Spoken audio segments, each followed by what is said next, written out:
and welcome. Hello and welcome. Hello and welcome to episode 1. Episode 22. Episode 12 of the Kane campaign. Let's go around and introduce ourselves. Locron. Mama J. Arcaminos. Augustina. I'm Window. Did anybody else notice the trash talk? I'm Window. Yes, it definitely talks. Yes. As long as there's been wind, there's been trash. I shouldn't ask your name, it's obviously Window. Can we get that other 20% of the gold?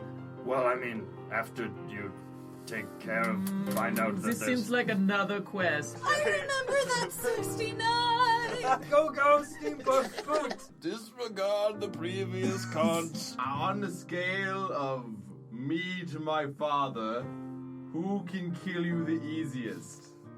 Hint, it's me. I used the wrong kind of metaphor. Blake H. Winkelhafner. Lightning can't happen in the cold. You're all wrong. I'd like to roleplay as Jesus. You don't have to do, you don't seem very excited about this perception check. Let's go eat people. Everyone's looking.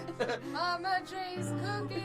So I'm, investing in your company. Yes. Yes. Roll to lie. Son! Daddy, what are you doing? Tell God to save me! Oh, God's not gonna hear you today, but I'm listening! Alright, boys, this is where it gets a little, gross. On the Kane campaign. Oh my god. This is worse than books. You are worse than books. Hello and welcome. Thank you for listening to our podcast. We are the RPGentlemen. I'm David. I'm Patrick. And we are here to introduce you to the wonderful world of role-playing games. Yes, it's a wide, wide world full of wonder, mystery, and magic. And jokes. We play many games on this podcast, but before we get into that and before you get into the first episode, we just want to mention a few things. First of all, the sound quality of the early episodes is a little bit questionable, but then we built a fortress in which to record where we nailed blankets to every surface to absorb our beautiful echoes. Yes, a wandering wizard taught us the technique. Some would call him a hammer salesman, but he assured us that he was a wizard. So anyway, just keep that in mind while you're listening to the first couple of episodes. Secondly, we also wanted to explain what a role-playing game is for those of you who have never had the chance to play one yourself. But for those of you who have played an RPG before, you can go ahead and skip to the first episode. From here on out, we're going to be explaining the magic that is a role-playing game, and if you are curious, just take a listen to what Patrick has to tell you. So often in these modern times, we consume media, whether it be movies, TV, or a sparrow fighting a squirrel over a piece of moist toast. Rarely do we get the opportunity to create a story collaboratively, and that's what D&D or any RPG is. Now, there are two roles in this kind of game, either the players who create the protagonists of the story, the characters that either become heroes or very weird and unique villains. And then there's the game master, who creates the world that the story takes place in, and the peoples and the creatures that inhabit it.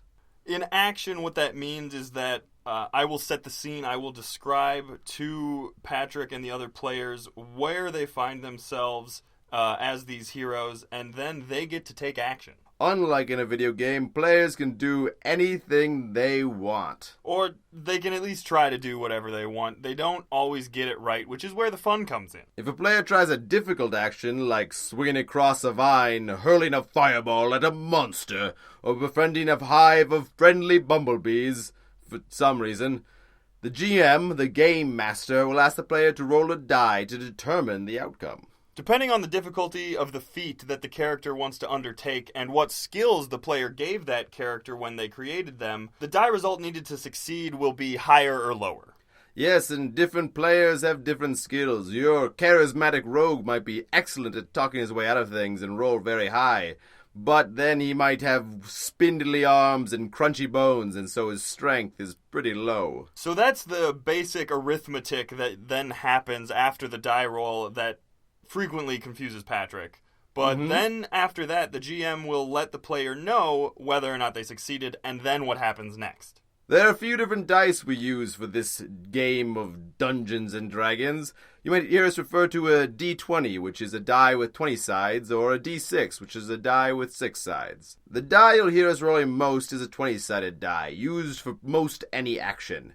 And if you hear us refer to a critical hit or miss, that means we either rolled a 20 which is an automatic success. Like slinking into the shadows and evading the monster's gaze. Or we roll a 1, which is an automatic terrible failure. Like putting a neon sign around your neck that says, "Hit me with a club." So those are the basics of role-playing games. If you have any more questions after listening to our episodes, please send us an email at rpgentlemen.com or tweet to us on Twitter. Our handle is @rpgentlemen, or post to us on Facebook at facebook.com/rpgentlemen. Anyway, thank you again for listening. Let's get back to the episode.